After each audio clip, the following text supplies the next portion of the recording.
The stone floor is cold beneath your knees. Your hands clasped in prayer since dawn have gone numb. Through the narrow window of your cell, you hear them boots on cobblestone getting closer. The other sisters have stopped singing.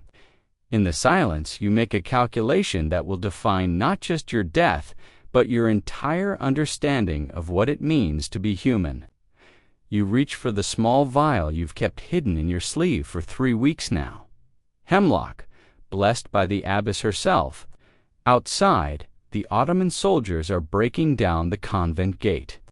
This is Constantinople, April 1453. And what happens in the next 60 seconds will become the reason the Catholic Church issues a secret decree. 64 years later, a decree that essentially tells Christian women that suicide is preferable to survival. Before we go deeper, drop a comment and let me know where in the world you're watching from right now. It never stops amazing me that a story from 1453 can connect people from every continent, all asking the same question: how did we get here? Sister Theodora doesn't drink the hemlock. Not yet, because she's just heard something that changes everything. A child crying. Not one of the novices there, all in the chapel, singing psalms as they've been instructed. This is a civilian child, maybe 4 or 5 years old, hiding somewhere in the monastery complex.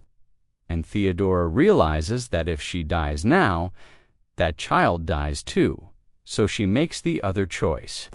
She opens the door. The soldier who enters is younger than she expected, maybe 23, 24. He's breathing hard, and there's blood on his sword that she knows isn't his own.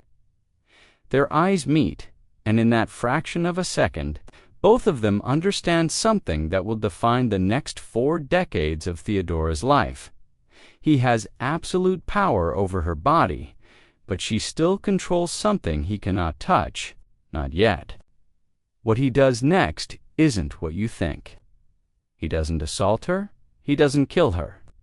He does something that Ottoman military doctrine has specifically prepared him for, something that appears in Turkish. Military manuals from this period, found in the Topkapi Palace archives in 1923, he asks her a question.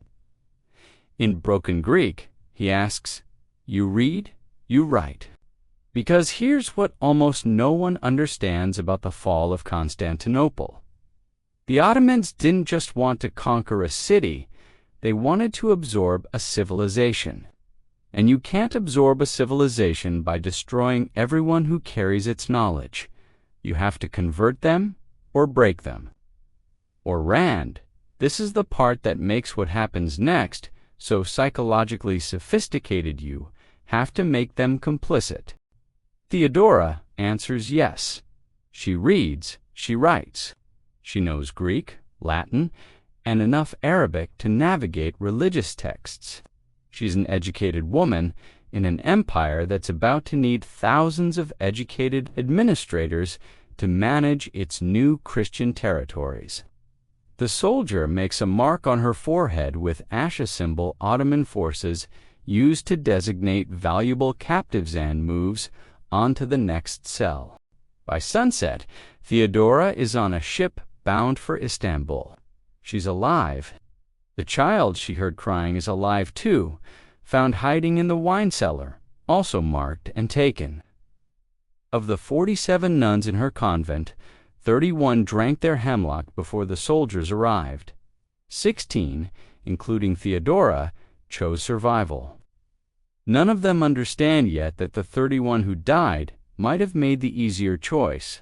The Topkapi Palace in 1453 is not what it will become. A century later, that sprawling complex of gardens and fountains that tourists photograph today. Right now, it's a construction site and a nerve center, and Mehmed II is building an empire in real time. When Theodora arrives, she's processed through a system that's terrifyingly bureaucratic. Her name is recorded, her skills are cataloged, her age is noted, 32, which puts her in a specific category. Too old to be designated for the breeding programs, still young enough to work for decades, literate enough to be valuable, Christian enough to send a message. She's assigned to the harem. But here's the detail that changes everything. Not as a concubine, as a Calavia servant to the concubines. Let me paint you the scene of her first day, reconstructed from Venetian diplomatic reports and from a letter. Theodora herself will write 40 years later a letter that stays buried in church archives for 331 years. She's taken to a windowless room where 12 other women sit on silk cushions. All of them are Christian. 3 are nuns. The rest are daughters of Byzantine nobility. None of them are veiled. A senior administrator, a woman named Harim, who converted to Islam 18 years ago, explains their duties in perfect Greek. They will dress the concubines each evening. They will prepare the ritual baths. They will change the linens afterward. They will teach Turkish to new arrivals. They will translate the Sultan's poetry into Greek so he can impress educated captives with his sophistication. And then Harim says something that Theodora will remember for the rest of her life. Your job is not to serve. Your job is to witness.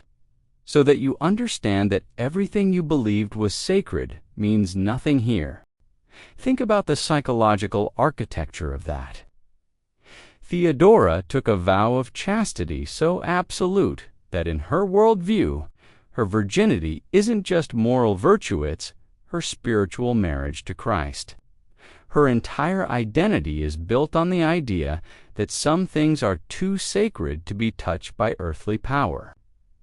And now she's being forced to participate, intimately and daily, in the systematic violation of that sacredness. Not by being violated herself, which would at least be comprehensible as martyrdom, but by preparing other women for violation. While she remains untouched, it's a masterclass in psychological warfare. On her third week, she's assigned to a 15-year-old Greek girl named Helena. Helena was captured from a merchant family in Trebizond. She's terrified, beautiful, and has been chosen for the Sultan's attention. Theodora's job is to bathe her, perfume her skin with rose oil, dress her in silk that's so fine it's nearly transparent, and then walk her to the Sultan's private chambers. Helena is shaking so badly she can barely stand. She whispers to Theodora in Greek, "Will he hurt me?" And Theodora, nun, who has devoted her entire life to protecting the vulnerable, has to answer, "I don't know. I've never been inside." She opens the door. Helena walks through. The door closes. 3 hours later, when Helena comes back, she won't make eye contact. Theodora helps her remove the silk. There are bruises on her wrists, but her face is completely expressionless. Theodora tries to speak to her in Greek, to offer comfort, to pray with her. Helena responds in Turkish, "I am Hatis now. You may address me by my proper name." She converted that night, not because she was forced to at sword point, but because the alternative remaining Helena, remaining Christian, remaining connected to the identity that had just been systematically dismantled, was unbearable, and Theodora helped make that happen.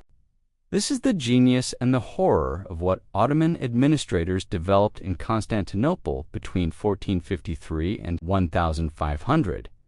They didn't just enslave Christian women, they created a system where Christian women enslaved each other, where nuns prepared victims, where the preservation of your own virginity required you to facilitate the destruction of someone else's, where survival meant complicity, and complicity meant guilt, and guilt meant that even if you escaped, you'd never be whole again.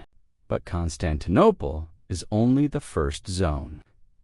In the Balkans, in the provincial territories that fall throughout the 1460s and 1470s, governors develop a different system. Because away from diplomatic oversight, away from the sophistication of the imperial court, Ottoman officials don't need psychological complexity. They just need efficiency. A Serbian Orthodox chronicle from 1478, written by a monk named Pakomirs, describes what happens when Ottoman forces take the city of Smederevo. There are 6 convents in the city. The soldiers separate the nuns by age, under 30, over 30.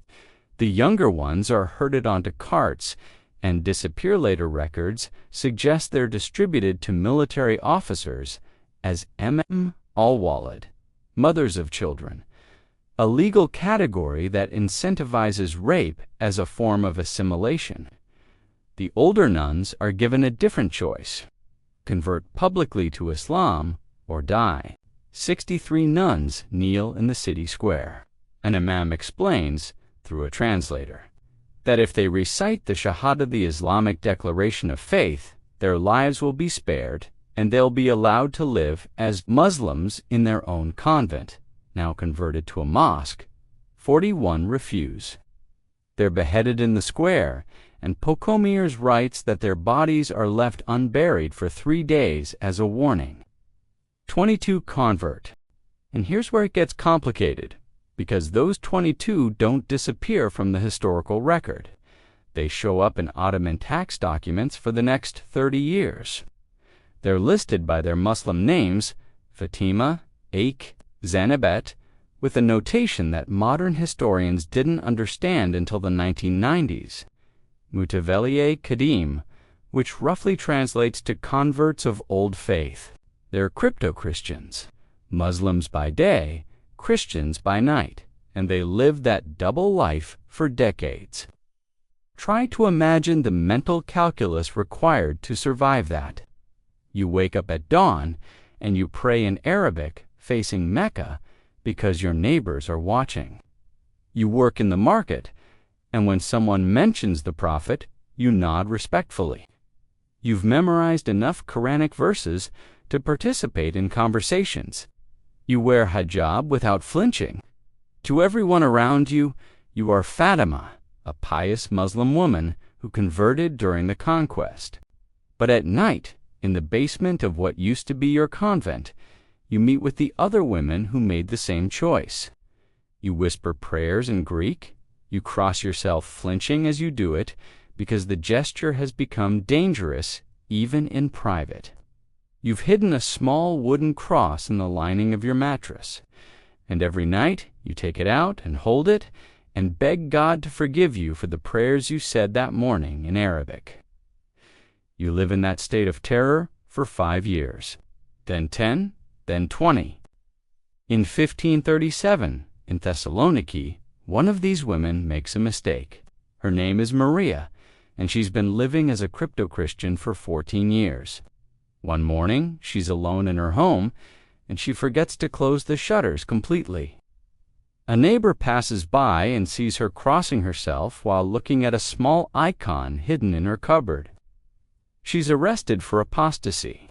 The trial transcript still exists in Ottoman archives. Maria doesn't deny the charge. When asked why she converted back to Christianity after accepting Islam, she says something that the court scribe records verbatim. "I never converted to Christianity because I never left it. I only pretended to leave. Under Islamic law, that distinction matters enormously. A convert who later apostatizes has betrayed Islam and deserves death." But her specific crime is worse because it suggests her conversion was never genuine, that she deceived the entire Muslim community for 14 years. The punishment is impalement, not beheading, not hanging. Impalement, the slowest, most agonizing death Ottoman law prescribes. A wooden stake is driven through her body in such a way that it takes hours, sometimes days, to die. The point isn't just execution. It's public suffering as a message. This is what happens when you lie to Islam.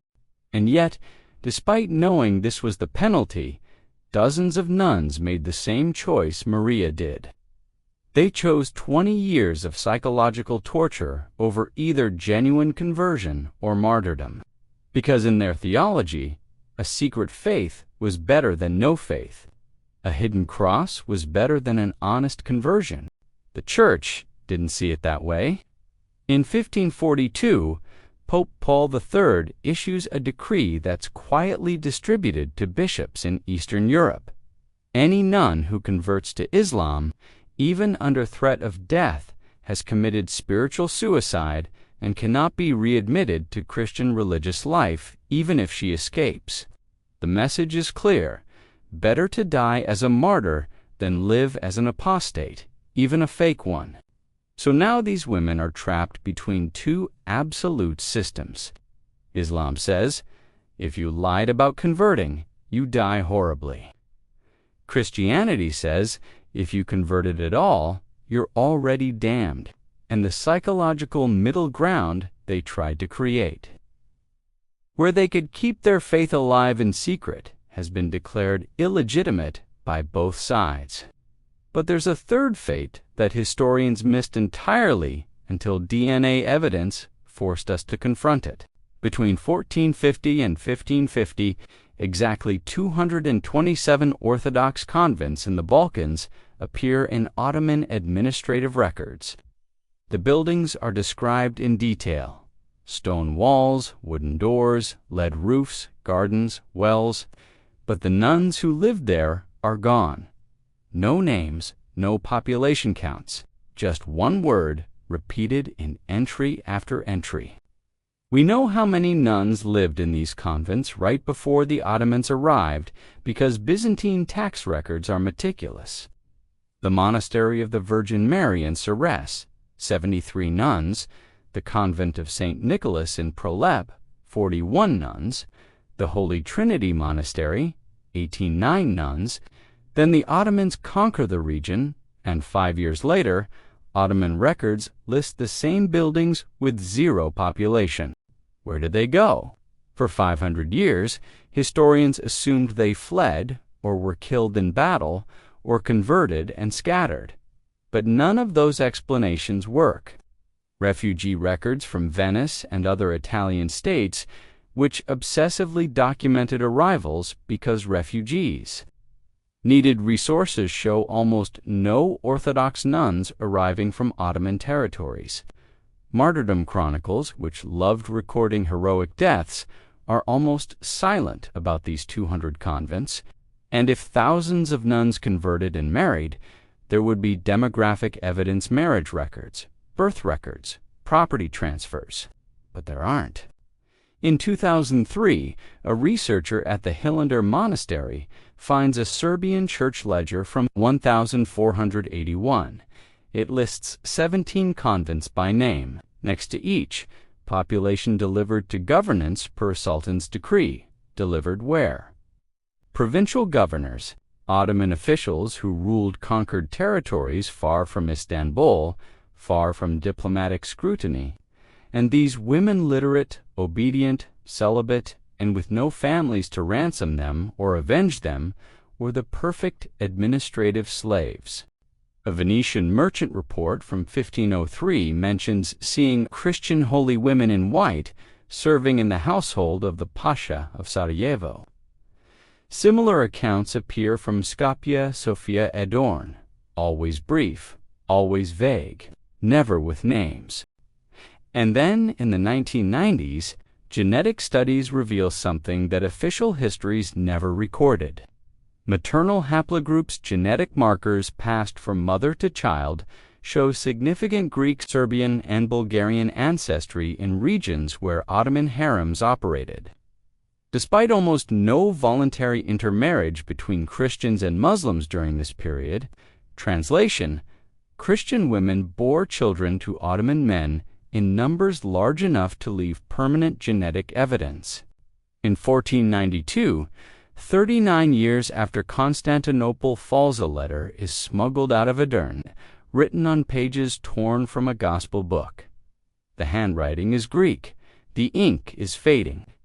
It begins, "To my sisters in Christ, if any still live, am Helena, once abbess of the convent of Theotokos in Constantinople.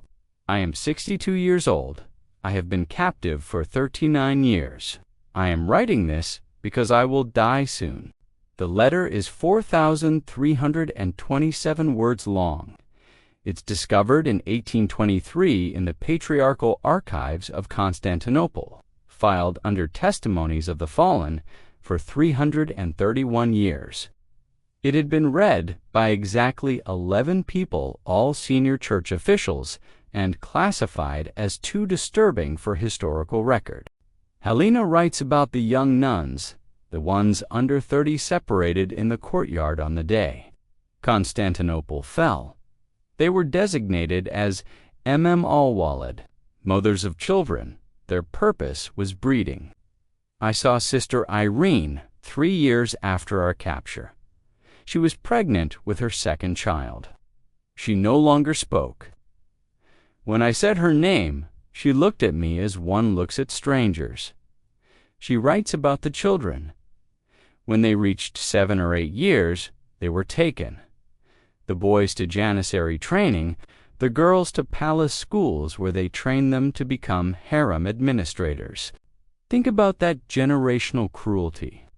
Your daughter doesn't just forget you. She becomes part of the system that enslaved you. Helena's letter reaches Rome in 1493. Cardinal Giuliano della Rovere, future Pope Julius II, writes a response memo. Discovered in the Vatican Secret Archives in 1998, the testimony of Sister Helena presents a theological crisis. If capture leads to desecration worse than martyrdom, does the Church have an obligation to provide alternative means of escape? Alternative means of escape is 16th century Vatican code for suicide. In 1517, Pope Leo X issues the Decretum de Extremis decree on last measures. It's never publicly announced.